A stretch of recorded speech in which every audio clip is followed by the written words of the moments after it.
tahun dari tahun 61. Terus ada sekonyong-konyong, ada oknum yang tidak bertanggung jawab. Mendingan sebut oknum apa badut ya? Apapun dalih dan alasannya, pernyataan yang Anda lontarkan adalah bentuk sindiran, bahkan cercaan.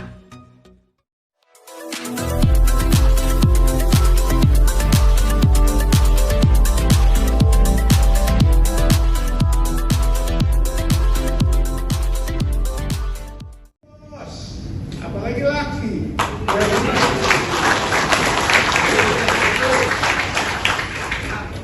Saya hadir hari ini antara sedih dan bahagia dan juga marah. Marahnya saya bukan marah mau mukulin orang atau mau ngedeng orang, enggak. Marahnya saya kok ada ormas yang umurnya 61 tahun dari tahun 61. Terus ada sekonyong-konyong, ada oknum yang tidak bertanggung jawab. Mendingan sebut oknum apa badut ya? Setuju nggak Bang? Badut, oh ya. Kalau kita ada badut yang main ngambil, terus menempelkan logo PT didaftarkan. Kita juga tahu. Coba deh tanya Dirjen Bimas Islam. Yang diakui nanti siapa? Pemerintah harus turun tangan. Jangan yang abal-abal karena cuma bisa mendaftar, terus bermain dengan oknum, terus logo orang main dijamret. Ya kan? Ini yang harus pemerintah luruskan. Pemerintah DKI, teman-teman NU, teman-teman Muhammadiyah, teman-teman MUI, lembaga wakaf, aparat kepolisian, semua TNI harus nuraninya loh bicara. Bismillahirrahmanirrahim. Assalamualaikum warahmatullahi wabarakatuh. Salam persaudaraan untuk saudara-saudaraku dimanapun engkau berada. Tetap semangat, tetap konsisten merawat kebinekaan untuk NKRI harga mati. Jayalah Indonesiaku. Saya Dr. Ipong Hembing Putra, Ketua Umum PT Persaudaraan Islam Tionghoa Indonesia. Melalui channel YouTube ini merasa perlu mengklarifikasi beberapa statement terkait video pada saat muktamar pada tanggal 20 Mei yang lalu di salah satu hotel daerah Kemayoran. Perlu ditegaskan bahwa PT yang sah secara de facto dan yuridis adalah PT Persaudaraan Islam Tionghoa Indonesia, sebagaimana yang telah terdaftar dan berbadan hukum, termasuk logo dan mereknya, sehingga mendapatkan pengesahan dari Kemenkumham juga Dirjen Haki.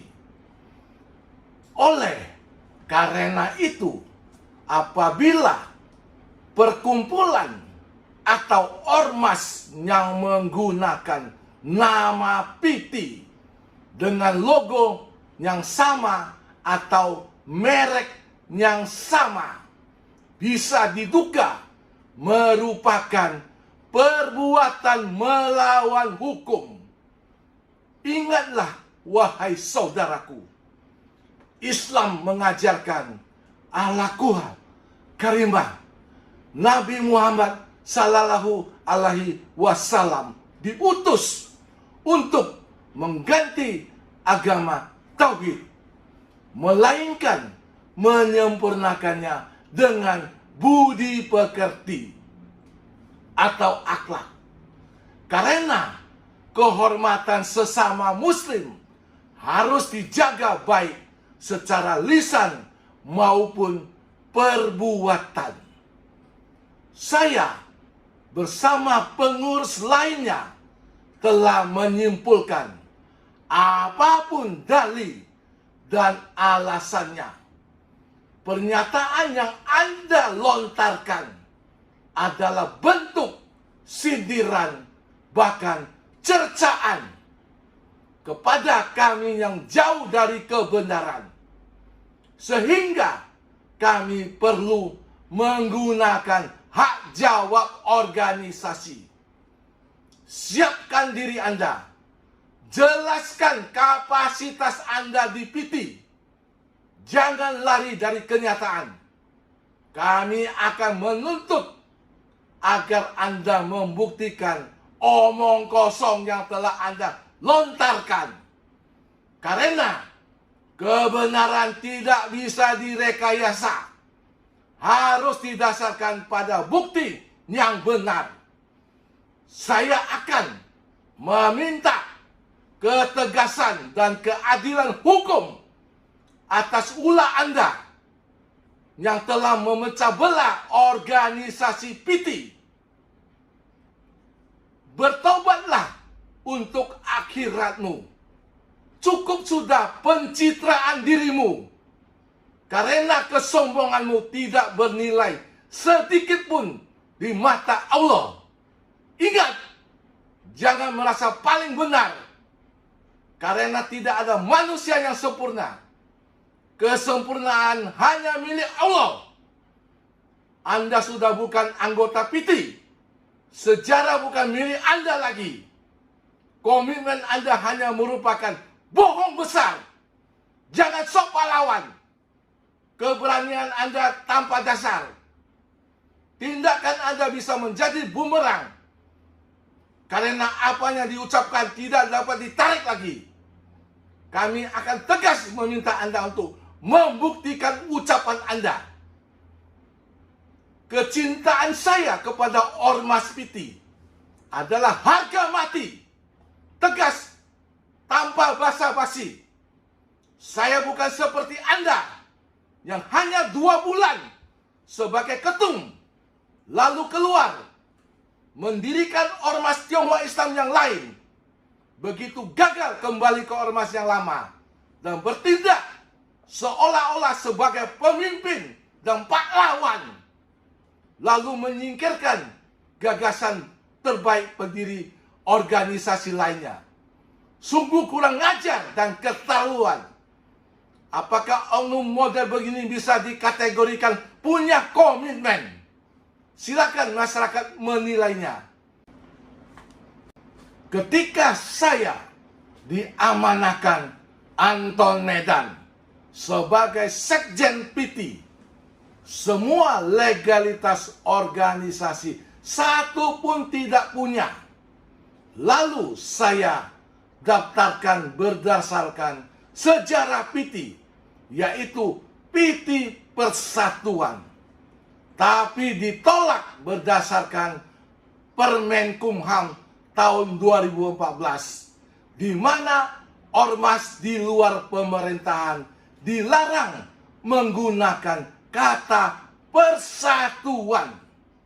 Sehingga akhirnya organisasi PT berubah singkatannya menjadi persaudaraan. Ini bukan kehendak pribadi saya, melainkan amanat peraturan Menteri Hukum dan HAM.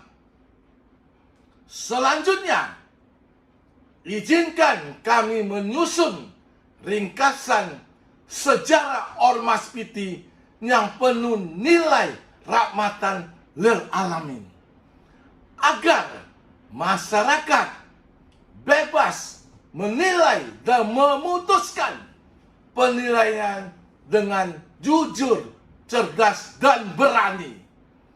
Demikianlah hak jawab organisasi ini disampaikan dengan harapan mampu menginspirasi dan edukasi masyarakat secara bebas dan merdeka.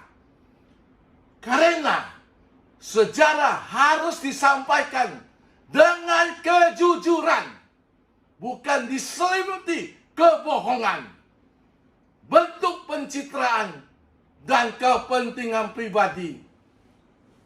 Kepada saudaraku, marilah kita bersatu untuk membangun dan memajukan organisasi Pitin yang kita cintai dengan semangat persatuan dan persaudaraan. Wabillahi taufik wa hidayah. Wassalamualaikum warahmatullahi wabarakatuh. Jangan lupa ya di subscribe dan nyalakan lonceng notifikasinya.